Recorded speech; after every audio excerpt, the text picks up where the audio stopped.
Donc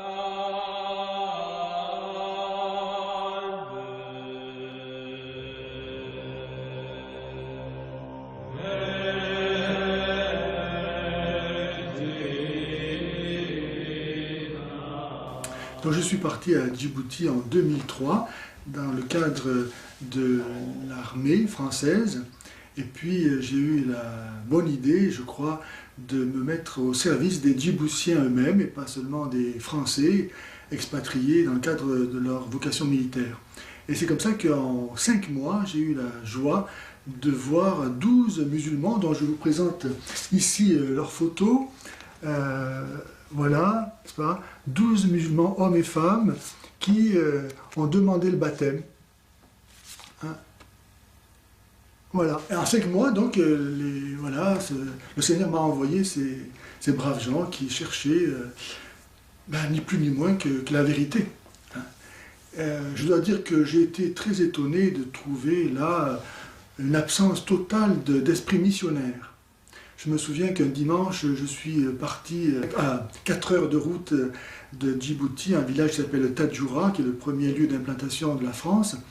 Il ne reste plus qu'une école des frères des écoles chrétiennes avec 4 Français qui sont les seuls chrétiens de la région. Donc j'allais célébrer la messe pour eux et en arrivant un peu en avance, je me suis proposé d'évangéliser qui j'allais trouver. Et j'ai trouvé les 3 professeurs musulmans de l'école, professeurs de mécanique, professeurs d'électricité, professeurs de maçonnerie, qui avaient été formés en France, leurs études ayant été financées par l'œuvre d'Orient pendant 1 an et demi à 2 ans. Et donc, je leur ai demandé s'ils avaient visité la France. Mais oui, ils connaissaient le Mont-Saint-Michel, Béziers, Grenoble, c'était promené. Est-ce qu'ils étaient allés dans les églises? Ben oui, donc très bien. Est-ce qu'ils ont rencontré le Seigneur Jésus? Ah non. Alors je commence à leur parler de Jésus. Et là, l'un d'eux, très rapidement, me dit, mais Père, ça fait 20 ans que nous sommes dans cette école, et vous êtes le premier père à nous parler de Dieu. Et donc je me suis rendu compte que vraiment, dans sa voix, il y avait comme un sentiment d'amertume, de révolte, parce qu'on l'avait jugé indigne, parce que musulman, d'aborder ces questions.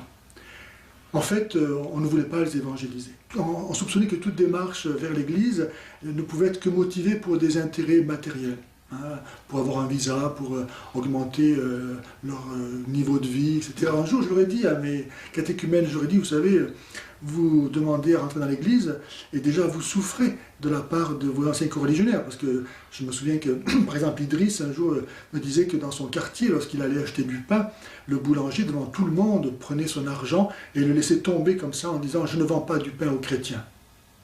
En 2003 à Djibouti. Et d'autres comme ça. Et donc je leur disais, vous souffrez déjà parce que vous venez à mes cours de catéchisme, mais vous n'imaginez pas que vous allez être bien reçu dans l'Église, malheureusement, parce qu'on vous soupçonne de demander le baptême pour des intérêts bassement matériels. Et alors j'avais proposé à Monseigneur Bertin, qui est l'évêque du lieu, quand j'ai vu qu'en 5 mois on avait ces catéchumènes, et la veille de mon départ, l'un d'entre eux, Moumine, je me souviens, qui avait 40 ans, et qui d'ailleurs avait commencé à être évangélisé 12 ans avant par une radio évangélique du Kenya, et il s'était ouvert à ses collègues de travail sur le port de Djibouti, qui lui ont cassé les doigts d'une main. En représailles, il a été obligé de partir pendant 2 ans en Érythrée. Et puis il est revenu et il m'a demandé le baptême. Et donc ce Moumine, la veille de mon départ, me dit « Mais Père, restez encore 1 an ou 2, et dans 1 an ou 2, nous serons 100 à 200 catéchumènes. » Pourquoi? Parce qu'eux-mêmes déjà évangélisés. C'était impressionnant. Je me souvien d'un truc qu'à dire qu'il recevait chez lui 7 autres musulmans, à qui il donnait ce qu'il recevait dans mes cours de catéchisme. Et ces 7 autres musulmans n'avaient pas le courage de venir, mais lui-même, tout catéchumène, à peine catéchumène, il évangélisait déjà. Et donc je voyais vraiment que si on avait eu le désir d'évangéliser, on avait une moisson fantastique.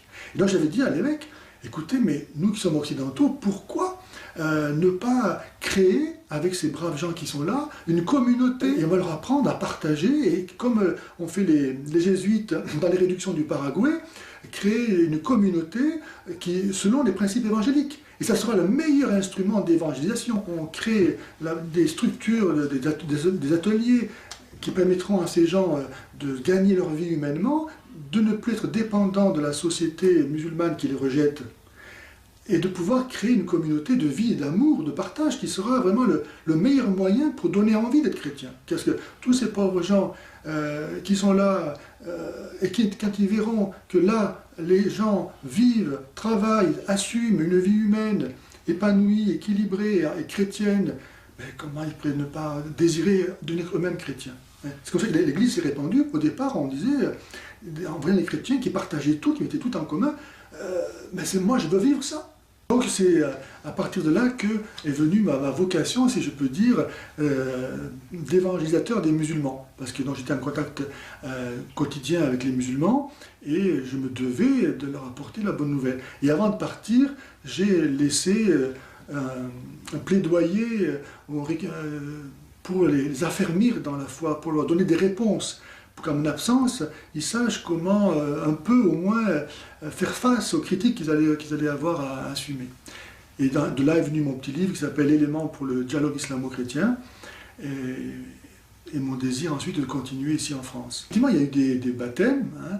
Il y en a qui ont très bien continué. Malheureusement, mon entreprise n'a pas été bien accueillie par les autorités en place, et donc ça n'a pas pu se développer comme on aurait pu le faire.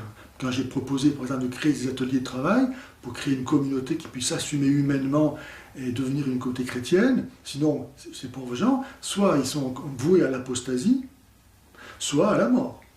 C'est l'un ou l'autre. Hein. Donc si on ne leur donne pas les moyens pour survivre humainement, c'est terminé, il n'y a plus d'église possible. S'il n'y a pas un substrat humain capable de porter de façon naturelle l'église, ben la foi disparaît avec. Hein. La vie surnaturelle vient se greffer sur la vie naturelle, mais s'il n'y a pas de vie naturelle, il n'y a pas non plus de vie surnaturelle.